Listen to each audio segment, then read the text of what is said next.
I should have debuted the shrews. They're absolutely beautiful. Okay, so we're just going to talk about baby birds and what to do if you find a baby bird. And we're mostly going to talk about songbirds, but I also put in here what to do if you find baby owls, or I think I added in here ducklings. And this is my favorite slide. We're all here because we love animals. So thank you for joining me. And I have to share that Wildcare, one thing we're known for is that we have this incredible baby bird program. And despite phone mitigation, we get over 200, usually over 300 baby songbirds every year. So you can see that last year we received almost 500 songbirds and 57% of those were orphan. And these are for all different reasons. Landscaping, cats getting in the nest, dogs getting in the nest, tree felling. It's largely human impact. Rarely is it storm related, where nests will fall down because we've had heavy rain. It's mostly human impact. And then some of it is kidnapping.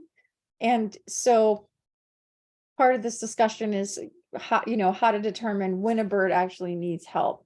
But our baby bird program, the only reason we can do it is because we have over 40 volunteers dedicated to the program.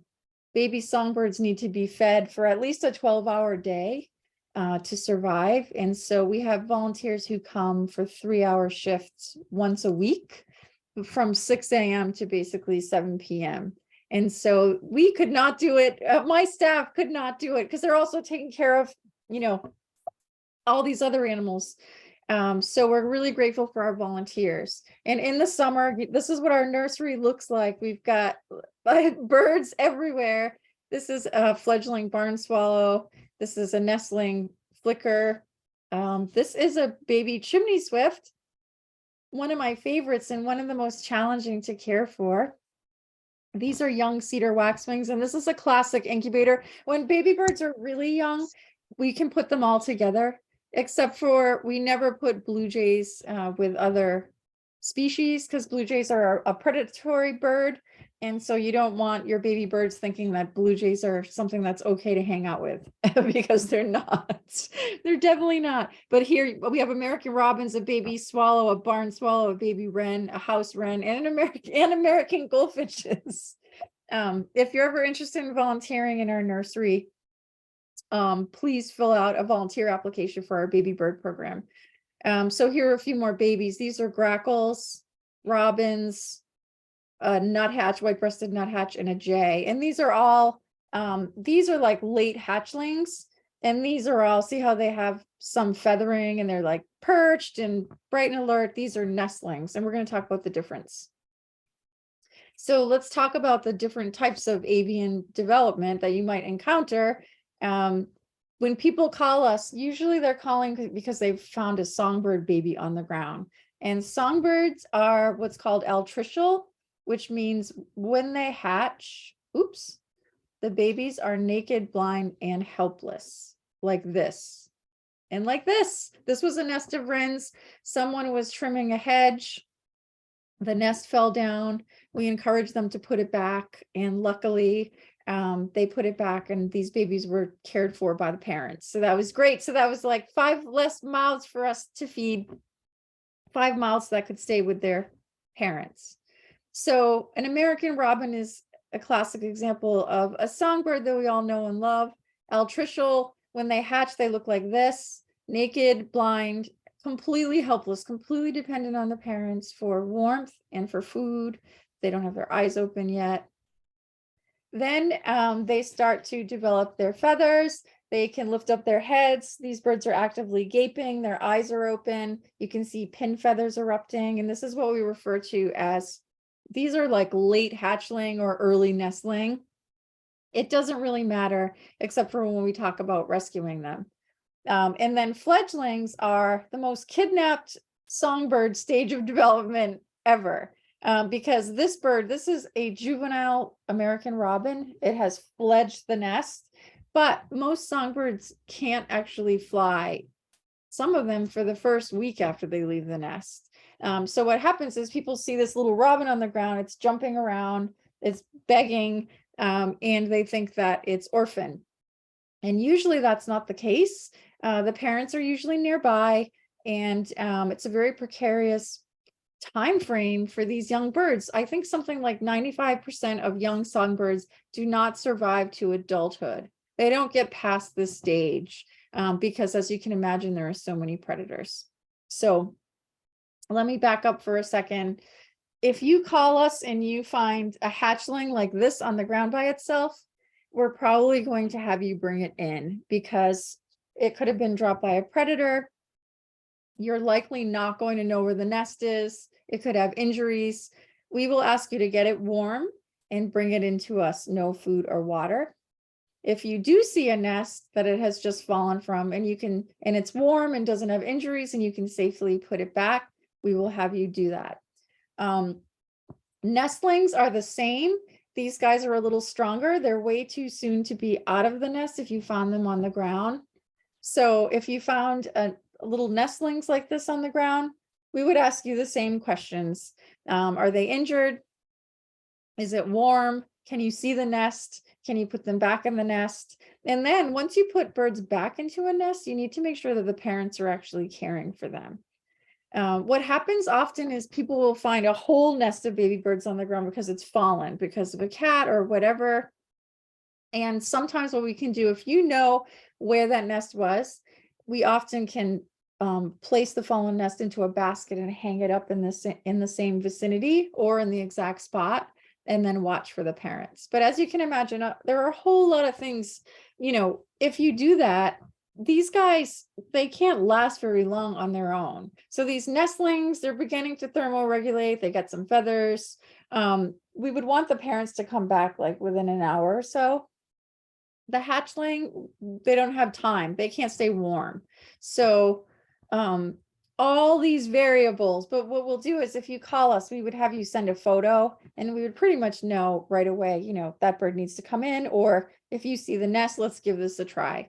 The fledglings, leave them there unless they've been in your cat's mouth or they're covered in dog saliva or injured. We'll have you leave them there and watch for the parents. And if you truly don't see parents, or if baby birds are coming up to you and begging and there's no parents, we're going to have you bring them in. So all different, there's never a clear-cut scenario.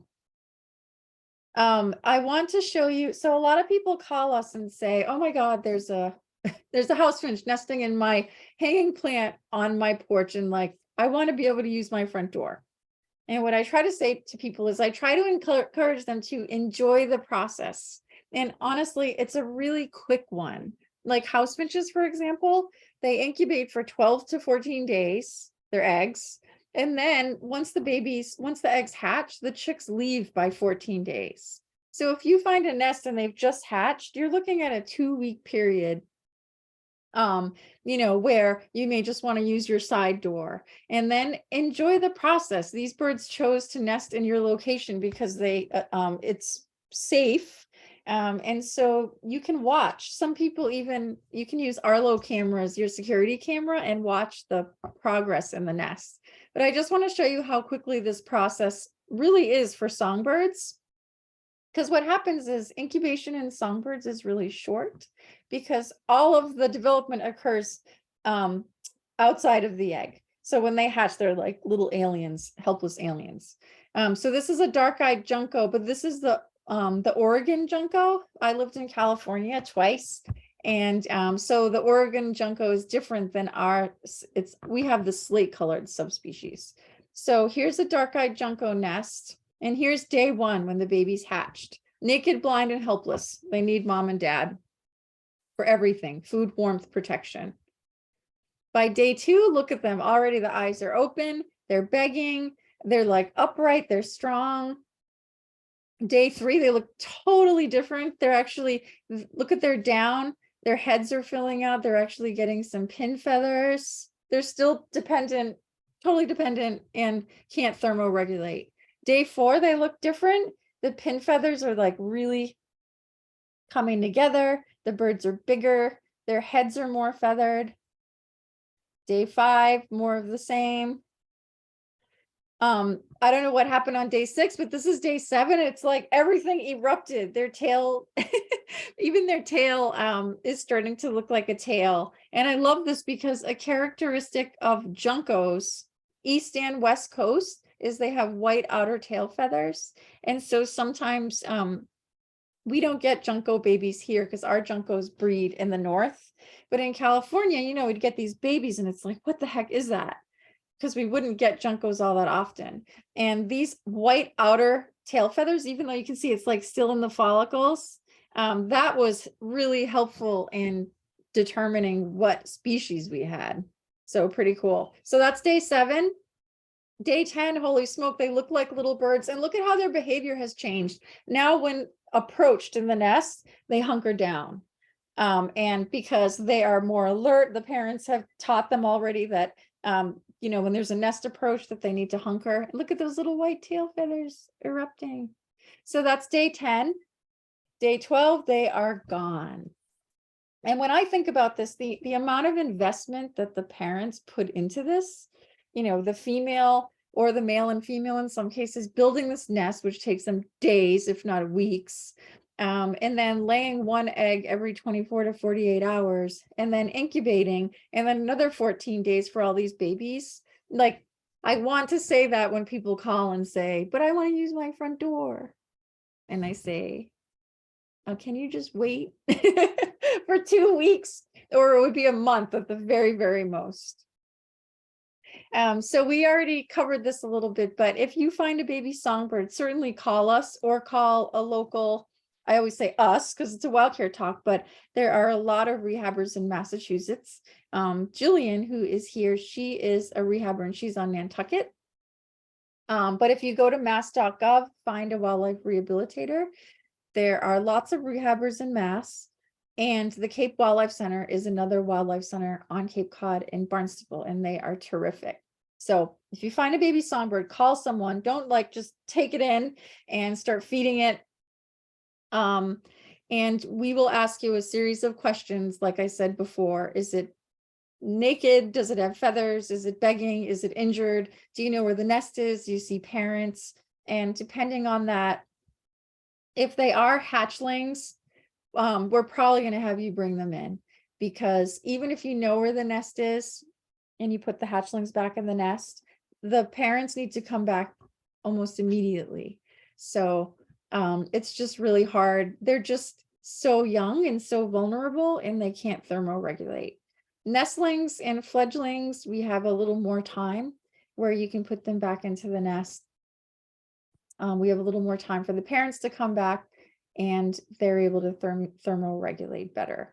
So, but do not offer food or water. The kindest thing you can do is keep them warm.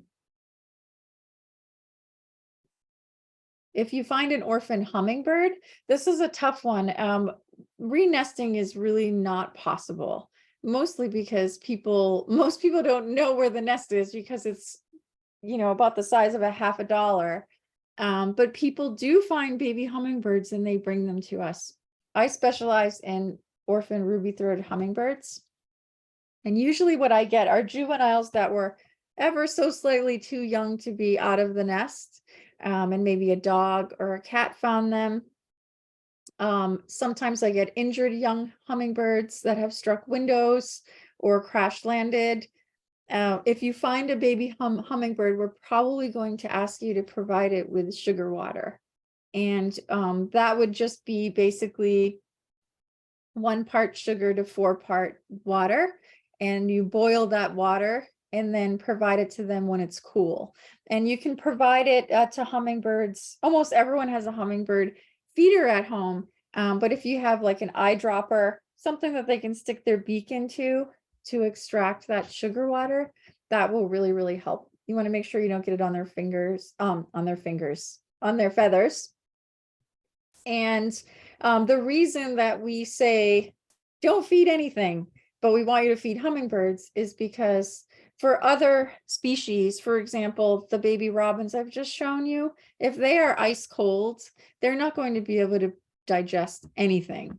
And also they're probably going to aspirate, because if they're cold, they're not strong enough to swallow. So they could aspirate fluid into their lungs. You might feed them improper diet. they might have GI issues or GI stasis, so don't feed them. And in the case of baby hummingbirds, however, their metabolism is so high that you really need to get that sugar solution into them and keep their furnace going. So that's why we may ask you to provide sugar water. So if you find a baby hummingbird, keep it in a quiet, warm place. Take note, if there is a mother coming down to feed it, that is really good to know, because I would like to attempt renesting whenever I can. We've also gotten baby hummingbirds when people chop down bushes, and of course they had no idea that there was a hummingbird nest. And in that case, it is just impossible. I can't rehang the nest. Mother hummingbirds just are not, it just doesn't seem to work. And babies take a long time. I often have them for over a month if they come to me as a hatchling. So they're a lot of work. They're wonderful too. So a different type of development is precocial birds. So what that means is this is your waterfowl, your ducks and your geese, your swans. Your gallinaceous birds are basically your turkeys and your chickens. Then grebes and rails, which you're not likely to encounter. And then megapodes I just put in here because they're absolutely ridiculous in the bird world. The megapodes, I want to say they're, are they in Australia? I can never remember. But it's a type of bird that they do no incubation. The males actually bury the eggs into this giant, it's like a compost pile that incubates the eggs. So they bury the eggs and they come once in a while and check it to make sure it's the right temperature. And then when those chicks hatch, they literally are flighted. So the incubation period is really long because they do so much development in the egg. And then they come out of this mound and they are 100% on their own. They're flighted, they're self-feeding. If I was going to come back as a bird, I would be that. Then I wouldn't have to take care of any of the babies. I do love babies, don't get me wrong. So why am I telling you all this? Well, I think it's cool, first of all, but precocial means all of these birds that I'm talking about right here, when they hatch, they are covered in down. They are able to thermoregulate. They are able to walk, and they are able to feed themselves. So all they need is, except for the megapodes, protection from mom, and in some cases, mom and dad, and to show them where to eat. But they eat on their own. So these baby mallards, for example, and think about the difference. So an American robin, they incubate their eggs for 12 to 14 days. When the eggs hatch, the chicks are like completely helpless and look like aliens. A mallard, she incubates her eggs for 29 days. When the chicks hatch, they come out and they look like this. They're able to walk, they're downy, they're able to thermoregulate. They do need mom. They often will be brooded by mom for warmth. So, but totally different development. So basically what's happening is all the development is taking place. A lot of the development is taking place within the egg so that they can be on the move as soon as they hatch. It's so cool. Oh, I forgot I put this in here. So this is a megapode and it's Australasian, Southeastern Asian bird. What a ridiculous looking bird. It takes 7 weeks for the eggs to hatch. Isn't that nuts? But then they have feathers and they're flighted. It's crazy. It is a pretty good looking bird. It looks kind of vulture-like. Okay, so baby ducks. We're going into baby duck season. I want you to know that for most waterfowl, they are the dads are deadbeat dads. The males have nothing to do with the parental care. And that's because most male ducks are like really brightly colored and they would attract a lot of unwanted attention to the nest and to the young. So the female is on her own. She starts incubating with the second to last egg of the clutch. Male leaves. And then when these babies hatch, they're with mom. So we get ducklings all summer, usually 40 to 70 ducklings. And the reason we get them, sadly, we get a lot of them that have fallen into window wells and storm drains. So mom's walking over a storm drain and all our babies drop in. The good news is mallard mothers are incredible. And often she will be there by the storm drain. And so many times we retrieve them from the storm drain and then we can give them back to the mom. But also sometimes ducklings just get left behind, or mom's been hit by a car and killed, and now we have these ducklings. So if you find an orphaned duckling, a single duckling, it's probably going to be frantic. They're very, very stressed without their siblings and without their mom. Please, you can get it warm, and is mom around? Look around for mom or family, and she might be, 2 miles away already.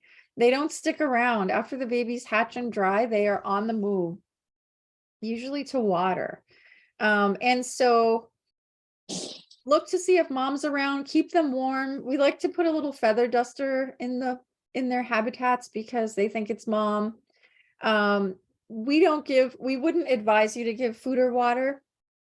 But if you do, they would have to be shallow. Ducklings actually, they know how to preen themselves and waterproof themselves, but they're not very good at it. So in their first few weeks of life, they're mostly getting their waterproofing oils from being in contact with their mom. And that's what keeps them waterproof and buoyant until they get efficient at waterproofing themselves. So what happens is people find baby ducks and they go home and they put them in the bathtub. And guess what? These baby ducks become immediately waterlogged, hypothermic, and they might die. And that's because these ducklings need their moms for their waterproofing. So we don't even give them water dishes. They get really shallow water and lots of heat sources. But don't play with them. Don't handle them excessively. Baby ducks are so stressed. And you absolutely cannot keep them as pets. It's illegal in the state of Massachusetts to keep any of these ducks as pets. Oh my goodness, ducklings will be coming anytime soon. We've had many situations where ducklings have fallen into a drain and then we find the family and place the babies back with their family. But what we have not done is find a foster family in the wild. That would be challenging to do because mallards, it's not like they're on land grazing. And so for us to introduce new babies to a mom who's on the water, there's so much potential for things to go wrong. She could drown them, she could abandon them, and then we have no way of accessing them because they're in the water. So we don't do that. We had a beautiful duck named Eileen who fostered all of our baby ducklings for the past 7 years. And sadly, she just passed away. So we do have another duck named Mallory, and we're really hoping that she will take on the mom role. If not, we were going to look for a domestic foster duck that looks like a mallard. It's really important. We want them to be fostered by a duck that looks like a mallard because that's what they're going to imprint on. They're going to make decisions based on what mom looks like. So Canada geese, same. We get a lot of babies that have been left behind for whatever reason, or one of the parents was killed. For Canada geese, you've got mom and dad, amazing parents, right? Everyone knows that Canada geese, they can be really aggressive when they're around their babies. So it's rare that both parents are gone, but what we get are sometimes single goslings. Some of them may have hatched later and were left behind. Some of them have issues. If you call us, so keep the baby warm. If you call us, we're going to ask you, are the parents around? Again, don't put them in water, minimize handling and stress. I'm happy to tell you that with Canada geese, because they're often on the grass grazing, we do introduce babies into new parents. That's a precarious situation because the new parents could reject the babies, they could attack them. But the great thing is because they're on land and not the water, if something goes wrong, I can retrieve those babies. And so this was an example. This little baby, I don't know what happened, but people literally found him on their doorstep, like on the water in Orleans. And I looked for hours for his family the next day, could not find it. But then we had this Canada goose family at the beach forest. Don't tell anyone, even though it was all over the internet. Beach forest in Provincetown had these babies that were like a little bit younger, very approachable family. And so I'm happy. This is our bird. See how he's a little bit bigger? He just went right in there, and they didn't even blink. And geese and ducks, they can't count. Okay, so if they have a few more babies, they don't even know. So that was an awesome story, and I know it's going to happen again this year because it always happens. So Canada geese, we already mentioned this, but if you find a baby, keep it warm. Don't play with it. Don't handle it too much. You can't keep it as a pet. And they habituate so easily to people. I mean, imagine in their first few days of life, their first few weeks of life, they're so impressionable. We really need to get them with geese. So bring them in as soon as you can. Well, I should say call us, because if you see a family there, we're probably going to come out and meet you and try to reunite that baby with the family. And this is not something you're going to encounter a lot, but I had to share this. I absolutely love gulls and gulls. So robins are songbirds, and they're an example of an altricial bird. And then I showed you the geese and the ducks are examples of precocial birds. Precocial meaning when they hatch, they dry, and then they're running around and they can eat on their own. Well, then we have birds that are semi-precocial, and these would be, gulls would be an example. I love this. This was when I lived and worked in California, we used to do California gull surveys, and we had on the southern end of San Francisco Bay, on these dried levees on salt ponds, we had over 22,000 nesting California gulls. So I used to love to go and do the surveys to count the eggs. Pretty amazing. And sometimes chicks. We would try to do it early in the season so that they don't have chicks, but you get some surprises in some of the nests. So semi-precocial means that these little birds, they hatch, they can thermoregulate, and they're downy, and their eyes are open, and they can walk, but they cannot feed themselves, and they choose to stay at the nest for at least a few days. So gulls, as you know, they need to feed the chicks. And so that is why they are semi-precocial. So gulls, we don't get a lot of gull chicks, but occasionally we do. They nest in places on Cape Cod, like the Monomoy Islands. So of course that's removed from what we would be seeing, but they also nest on rooftops and in Hyannis, places like the Cape Cod Mall. So occasionally we get chicks from there. And when we can, we reunite them with the parents, because baby gulls habituate to people very, very easily. So if you find a baby gull, keep it warm. Are the parents there? Do you see, the nest or that it came from? We're going to try to get it back to be with its parents. And gulls, in terms of getting them into a foster nest, gulls are not very receptive. They'll actually eat other gulls' young. So we would never attempt to give a pair of gulls a baby that is not theirs, because they will probably eat it, unfortunately. So semi-altricial, that is owls, for example, raptors. So in the case of baby owls, when they hatch, they are downy. They can only thermoregulate a little bit. They need mom to brood them and keep them warm. And in the case of owls, their eyes are closed. Like this fluffy great horned owl, he would have hatched and have been downy, white, with closed eyes until 10 days old. And completely dependent on the parents for food, obviously, for weeks and weeks and weeks, even once they leave the nest. And that's because this is a predator and needs to learn really important hunting skills. So you're looking at like 12 to 14 weeks at the nest, and then being fed for several more weeks to months. And so if you find orphan owls in Massachusetts are our earliest nesting birds. They start their courtship hooting in November, usually October, November. And then great horned owls in Massachusetts, they're sitting on eggs in February, and screech owls are sitting on eggs in March. So right now, everyone has little babies. And really important, we try to get the messaging out. If you are tree felling right now, you have got to check for nests first. Nests of owls, nests of squirrels, and nests of wood ducks.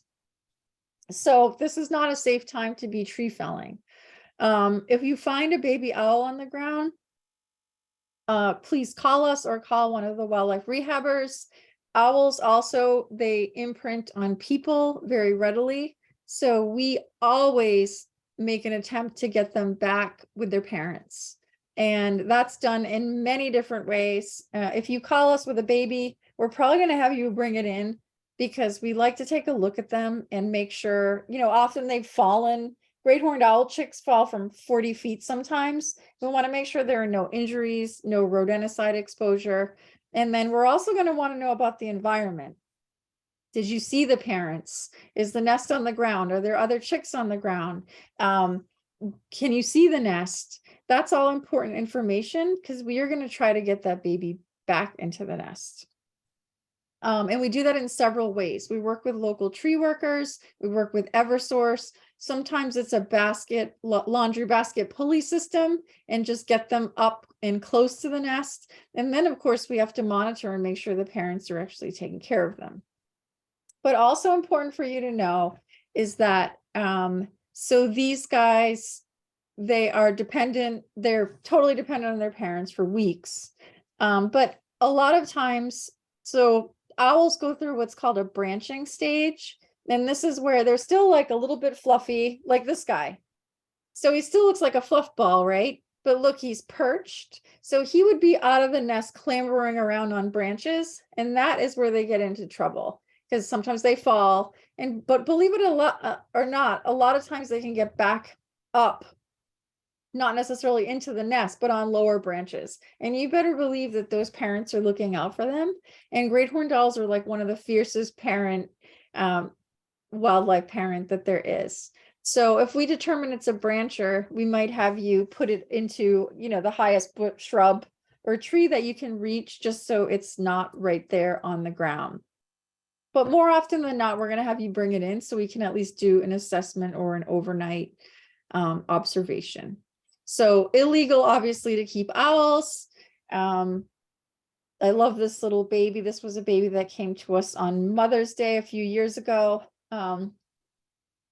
Had just opened its eyes and saw me for the first time, which I hope that bird didn't imprint on humans for the rest of its life. But we had it for a very, very short time, because we were able to work with tree people and get the bird back up into its 40-foot nest with its sibling, which was much, much bigger, because you probably all know that unlike songbirds and ducks and geese, owls and hawks incubate their eggs, like as soon as they lay one, they start incubating.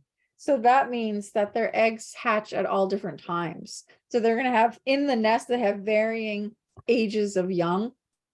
And that's totally normal. In fact, when we got that little one, these are two separate owls. When we got this little one back into the nest, the tree guy like called down to us and he said, "There's another owl in the nest and it's really, really big." And we were like, "That's great. That's totally normal." So that bird got back into the nest, and that was a good story. And they usually are. So we never keep baby raptors at our hospital unless they're undergoing medical treatment for rodenticide poisoning. We will get babies back with their parents or into the nests of foster parents. It's really important. The risk is too great that these guys will imprint. They really need to be with raptor families. And owls and hawks can't count. So again, if we stick a baby great horned owl into another great horned owl's nest with its chicks, they will feed it. They don't know the difference. And the fidelity to the young is so, so high that they will take care of it. I love this photo so much. This is a common tern chick. Obviously looking at, I don't know if that's mom or dad, but maybe looking at one of the parents who must be coming in with a fish. So cute. They're so fabulous. Okay, so a couple of what to do scenarios. This is happening now all around you. Whether you left your Christmas wreath up too long or you put a spring wreath up, birds like house finches and Carolina wrens, they love to nest in these things. This is a nest by Ed Banks, and for the last several years, every year, house finches nest in his spring wreath. And I asked him if I could use the photos. I think what I'm seeing is, I think the nest was up here. I've never quite figured it out. So if they're nesting in your wreath, we already talked about this, but if she's already laid all her eggs, you're looking at 12 to 14 day incubation for most songbirds, and then 12 to 14 days before they leave the nest.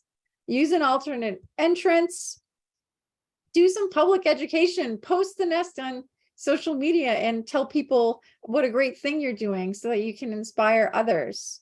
Keep your cats indoors so that this doesn't become a buffet for your cat. And once they're fledged, if you don't want them back, because Carolina wrens and house finches, the classic wreath nesters, they will have several clutches a season. So if you don't want them to do that again, remove the wreath. And I love this. This was, interestingly, this was 2 years ago, and there were only 2 young in the nest. And look at this also, I love this, classic house finches. Most birds, they take away the fecal sacs of their young. And house finches, we always know a house finch nest because once they're nestling age, the parents no longer remove the feces. And so house finch nests are classically rimmed with excrement. It's almost a work of art. I mean, look at this. It's like cement. So good.